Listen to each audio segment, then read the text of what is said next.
Es usted, señor presidente del Gobierno, en su obstinación de aferrarse al cargo hasta las últimas consecuencias, cueste lo que cueste, sufra quien sufra.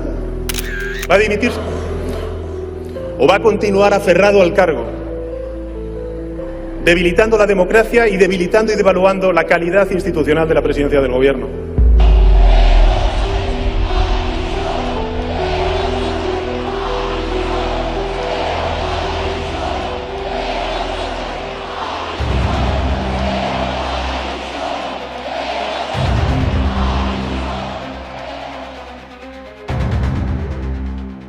Deambulaba por la Moncloa como Pedro por su casa y aconsejaba: si nos cazan, van a decir que el dinero va destinado a la compra de comida y medicinas para Venezuela. Aldama confesó tras reunirse con la chavista del Sí que en España se quedaron maletas con dinero, y que Sánchez lo sabía. El conseguidor de Ábalos, Koldo y Begoña fue el primero en subirse al avión de la chavista, donde estaban las 140 maletas. Es una riada de cambalaches y corrupción. Y en el centro, aunque no en la cúspide, porque esa queda reservada para Pedro Sánchez, y como eje del latrocinio socialista, aparece Víctor Aldama, actualmente en prisión, incomunicado y sin fianza, acusado de una multimillonaria estafa a la hacienda pública. El cinturón de seguridad, establecido por la Brunete Pedrete mediática, El País, Cadena SER, Radio Televisión Española y los periodistas atados al pesebre sanchista, no sirve ya para nada. Los titulares de este 13 de octubre de 2024, sobre todo en los medios online no adictos al régimen, son devastadores para el marido de Begoña y sus compinches. Aldama reveló tras reunirse con Delcy que en España se quedaron maletas con dinero y que Sánchez lo sabía. Aldama aseguró que Koldo y él recibieron 500.000 euros en billetes en una bolsa por el rescate de Air Europa. Aldama fue el primero en subirse al avión. Horas después relató lo sucedido a una persona de su confianza. Si nos cazan, van a decir que el dinero va destinado a la compra de comida y medicinas para Venezuela. Aldama tenía relación directa con Pedro Sánchez, iba por Moncloa como por el ministerio. La relación de Aldama con el gobierno no acabó con el cese de Ábalos. Aldama aseguró que Koldo y él recibieron 500.000 euros en billetes en una bolsa por el rescate, de Air Europa. La trama de Koldo usó como mulas a guardias civiles de antiterrorismo para blanquear dinero. La justicia acorrala ya por corrupción a 30 familiares y cargos de Pedro Sánchez. No es de extrañar que, con semejante avalancha, Feijóo haya convocado por sorpresa a la dirección del PP para este domingo, mientras crece el apoyo a una moción de censura contra Sánchez. Como cualquier grupo mafiosos, la red corrupta vinculada al PSOE, con ramificaciones en 7 ministerios del gobierno Sánchez, liderada por Ábalos, tenía su propia jerga. Según el informe presentado por la UCO de la Guardia Civil al juez Ismael Moreno, cada uno de los implicados tiene un alias. Sánchez es el Uno, Ábalos el Goblins y Aldama el Engominado. A este último también se referían como el Perro. El informe de 233 páginas remitido por la Guardia Civil a la Audiencia Nacional es uno de los documentos más comprometidos a los que ha tenido que enfrentarse un gobierno en España. Confirma que el Ministerio de Transportes, bajo la dirección de Ábalos entre 2018 y 2021, fue el núcleo de una tentacular red organizada de corrupción. Deja claro que el líder de esta trama era el propio ministro, exsecretario de organización del PSOE y firme aliado de Sánchez, a quien todos los implicados se referían como el jefe. Su asesor, Koldo García, actuaba como el intermediario para realizar encargos, mientras que Víctor de Aldama desempeñaba el papel de enlace entre Ábalos y los empresarios que se beneficiaban de la trama. El problema para Sánchez es que, al leer las 233 páginas, resulta evidente que la corrupción no se limitaba al Ministerio de Transportes. El informe también señala al propio presidente del gobierno y a figuras destacadas como la presidenta del Congreso, Francina Armengol, la presidenta del Banco Europeo de Inversiones, Nadia Calviño, el presidente de Cataluña, Salvador Illa, los ministros Ángel Víctor Torres y Fernando Grande Marlaska, Teresa Rivera, futura vicepresidenta de la Comisión Europea, y Reyes Maroto, portavoz del PSOE en el Ayuntamiento de Madrid. A medida que pasan los días y afloran nuevos detalles, la red se ha ido ampliando y lo que inicialmente se conocía como Caso Koldo ha sido rebautizado ya como el Caso Ábalos y terminará siendo Caso Sánchez. Las trapacerías de los mangantes socialistas abarcan una variedad de delitos, desde la adjudicación fraudulenta de contratos de mascarillas durante la pandemia hasta la intervención en la visita no autorizada de la vicepresidenta venezolana Delcy Rodríguez a España en 2020. La relación entre Aldama y otros altos funcionarios del gobierno Frankenstein se extiende también a acuerdos económicos, como el rescate de Air Europa y el pago de propiedades vinculadas a Ábalos. Sabían que estaban robando a manos llenas, y eso explica su paranoia con la seguridad. Esta obsesión se evidencia en su insistencia en utilizar móviles seguros, pagando miles de euros a un comandante de la Guardia Civil para evitar que las conversaciones de la red fueran interceptadas. Hay algo infantil en la forma en que se comunicaban. Tomar un café hacía referencia a grandes beneficios ilícitos. Aldama, empresario, 7 veces entrevistado con Begoña y dueño del Zamora Club de Fútbol, también está implicado en un escándalo de mayor envergadura relacionado con el blanqueo de capitales y el fraude fiscal en el sector de los hidrocarburos. Se le acusa de evadir el IVA en sus operaciones comerciales, lo que conecta a esta trama con socios en Venezuela.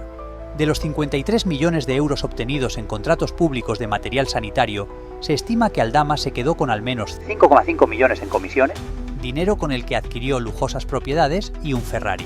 Su influencia en el Ministerio de Transportes, donde tenía acceso privilegiado, sugiere un nivel de poder y conexión con las esferas más altas del gobierno Sánchez. Es decir, era total. La incógnita ahora es si cantará, o si los 2 balazos que pegaron en su coche poco antes de que fuera a prisión le han acojonado definitivamente.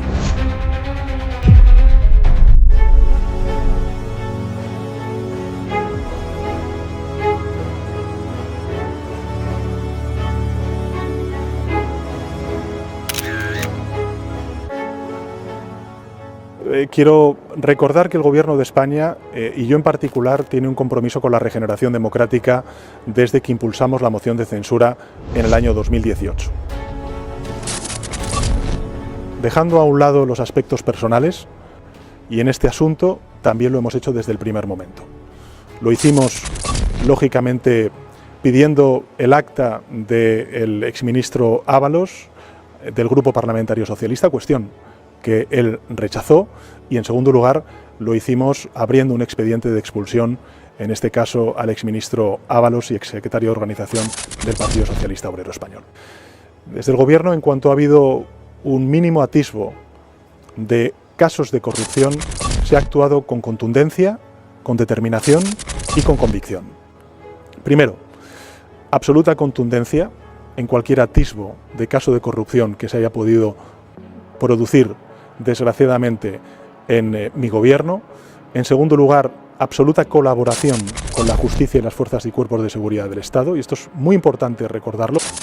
Hoy sabemos que Barrabés, Aldama, Koldo, Ábalos y su sobrina, Globalia, Begoña, Africa Center, Delcy, todos han formado y forman parte de una trama bañada con lingotes de oro, millones de euros sacados al extranjero y, según también se han dicho, bolsas con miles de euros entregadas en la sede del PSOE, y que hay un número 1 por encima de todos, que es Pedro Sánchez. Imagino que en su visita de hoy al Papa no le habrá dado tiempo a confesarse, porque tendría atascado el Vaticano desde aquí hasta el domingo. Y además que si mentir es pecado, hacerlo en el Vaticano puntúa doble. Sánchez ha dicho en Roma que actuó inmediatamente cuando conoció el asunto de Ábalos, pero lo cierto es que ha tardado 1 año y medio. Y ha dicho que actúa con contundencia al mínimo atisbo de corrupción, pero hoy sabemos que la corrupción afecta a distintos departamentos de su gobierno, a la presidencia de las Cortes, contra quienes, por supuesto, no ha actuado. También ha dicho que colabora con la justicia, pero no quiso declarar nada ante el juez en el caso de Begoña, salvo mentir. Saben que muchas veces decimos lo de no dice la verdad ni al médico. No dijo la verdad ni al juez. Ni al juez. Pero eso sí, se tomó 5 días románticos para ver cómo atacar a la prensa libre y a los jueces. Con mi gobierno, si hay algunos casos de corrupción, que tendrá que ser la justicia y las fuerzas y cuerpos de seguridad del Estado quien lo determinen, pues desde luego no va a haber impunidad. Y tiene que haber pues una determinación de que quien la haga, la pague. Los socialistas y sus activistas, por supuesto, ya van saliendo, como siempre, a decir que los corruptos son todos los demás. Pero ni el pacto para sacar a los terroristas de la cárcel, ni el pacto con los independentistas de ultraderecha y de ultraizquierda le van a salvar de lo inevitable. Y es que Sánchez tiene que dimitir inmediatamente y que los ciudadanos digan en las urnas si quieren tapar la corrupción o quieren un país que recupere la normalidad. Ya sabemos, porque ahora ya está todo claro, por qué le estaba entregando a Bildu y a los independentistas todo. Y es porque sabía que este día iba a llegar y los quería tener maniatados. Lo quería tener todo atado y bien atado. Ni compromiso con la regeneración, como dice, ni transparencia. Simplemente el presidente intenta tapar una grandísima montaña de corrupción que le va a llevar a su dimisión. Y en ese sentido quiero también trasladar a la ciudadanía que lo más importante es esa actuación, es decir, es responder de manera determinada, colaborar con la justicia, ser transparentes por parte de un gobierno limpio, que no va a haber impunidad. Sobre el viaje, o el mejor dicho, no viaje de la vicepresidenta de Venezuela a España. A mí, efectivamente, el exministro Ábalos me informó de esta visita privada de la vicepresidenta Delcy Rodríguez a España, y cuando el gobierno de España se percató de que había unas sanciones individuales a la vicepresidenta del gobierno de Venezuela, Delcy Rodríguez, pues efectivamente se canceló esa visita. Esa es la participación del gobierno de España. Por tanto, cualquier otra cuestión que tenga que ver con supuestas prácticas delictivas tendrá que ser las fuerzas y cuerpos de seguridad del Estado y la justicia quienes los diriman, y quien tendrá que responderlo serán precisamente aquellas personas involucradas.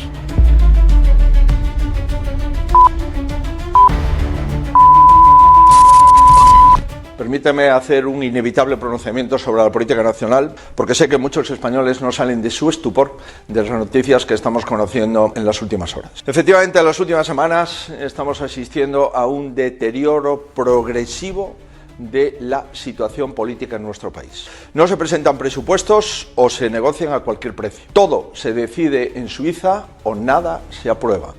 Se persigue a todo el que discrepa y se niegan los problemas para no resolverlos. Y por si todo esto fuese poco, la corrupción en el gobierno avanza a un ritmo que asusta. Ningún presidente honesto eludiría su responsabilidad y seguiría escondido sin dar la cara. Han pasado más de 3 años, desde julio de 2021, sin que haya dado ninguna explicación. Nunca un escándalo de corrupción en España había abarcado a tantos ministerios y a tantas instituciones del Estado. Nunca un presidente de gobierno había mentido tanto a los españoles. Ahora empieza a aflorar la verdad a través de las informaciones judiciales, y esto ya no lo puede parar ni controlar nadie. En este punto sí creo que todos debemos de preguntarnos algo. Todos. El conjunto de los españoles y por tanto también muchos votantes socialistas y de los partidos que siguen apoyando al gobierno. ¿Todo esto es aceptable? ¿Esta situación es sostenible en nuestro país? ¿Este gobierno puede resolver algunos problemas de los españoles o solo está ocupándose de sus problemas personales y judiciales? ¿Este gobierno ha servido a los españoles o se ha servido de ellos durante todos estos años? La respuesta está clara. Este gobierno no está en disposición de servir a nuestro país y no voy a dejar de trabajar para cambiarlo. Este país merece una oportunidad a la ejemplaridad que le falta al señor Sánchez y a su gobierno. Desgraciadamente, gobernar en España en los últimos años se ha convertido en un ejercicio de ocultación de la corrupción.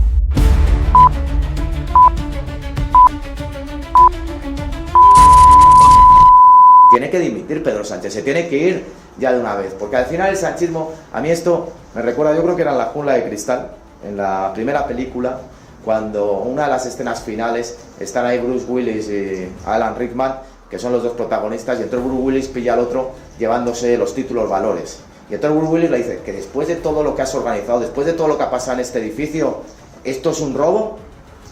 Pues el sanchismo es un robo. Lo mismo digo yo.